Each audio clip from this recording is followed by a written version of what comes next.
Asante. Asante. Ukonga peoples. Peoples.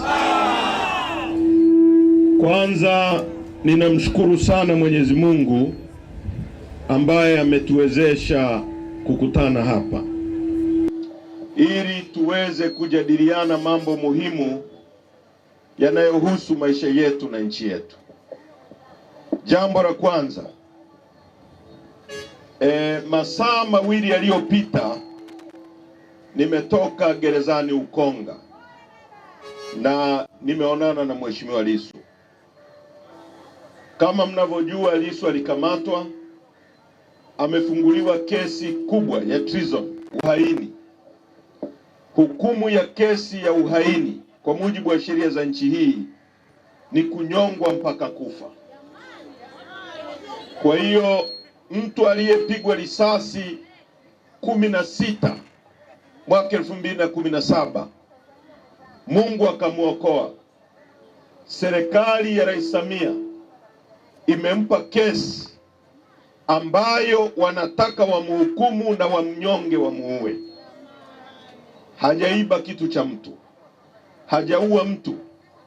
Anachosema ni kwamba anahitaji mifumo huru na haki ya kusimamia uchaguzi ambao haumpendelei mtu yoyote, ili Watanzania muwe na haki kwa mujibu wa katiba hii ibara ya 8 kupata kiongozi anayetokana na nyie. Hilo ndio kosa lililosababisha wamempa kesi ya uhaini, treason. Sasa amesema kwanza yuko vizuri. Yes, yuko vizuri, ana afya njema. Nimeongea naye, ameniambia mapambano yaendelee. Ameniambia mapambano yaendelee, na mimi nasema mapambano yaendelee. Wangapi mnasema mapambano yaendelee?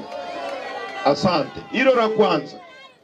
La pili, walimhamisha Lissu kutoka magereza ya Keko bila kutaarifu familia, bila kutaarifu chama chake, na bila kumtaarifu mtu mwingine yeyote. Na tulifanya jitihada mpaka leo. Mimi nilipoongea na uongozi wa juu wa magereza, ndio wakatuambia Lissu alipo.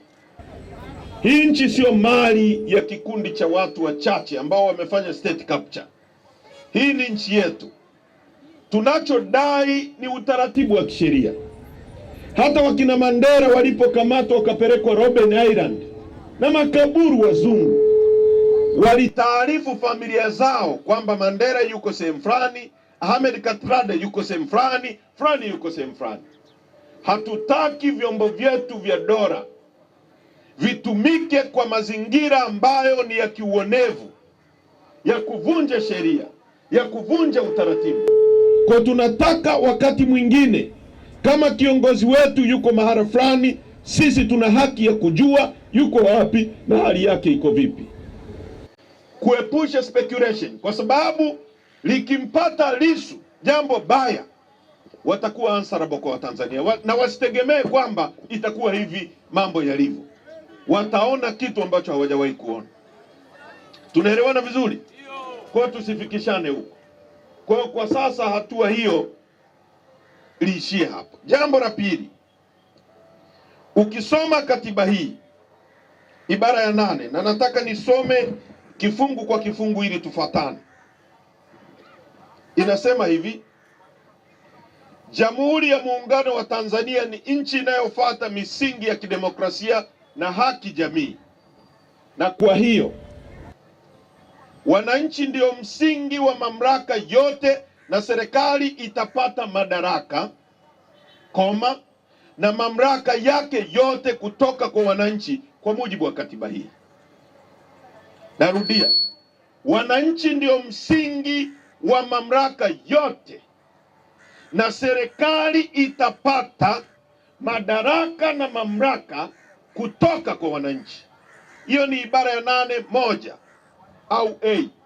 B, lengo kuu la serikali, hiyo serikali iliyowekwa na wananchi, hiyo serikali iliyopata mamlaka kutoka kwa wananchi, Lengo kuu la serikali itakuwa ni ustawi wa wananchi. Ustawi, si serikali itawajibika kwa wananchi. Katiba ndivyo inavyosema. Sasa niwasomee au nitasoma nikifika hapo. Kwa hiyo ndugu zangu, serikali yoyote kwenye nchi hii kwa mujibu wa katiba hii, at least hii katiba mbovu, mamlaka yake na madaraka yake yanapaswa kutoka kwenu. Hao askari mnaowaona, mamlaka yao ni nyie. Rais Samia, mamlaka yake yanapaswa kuwa nyie.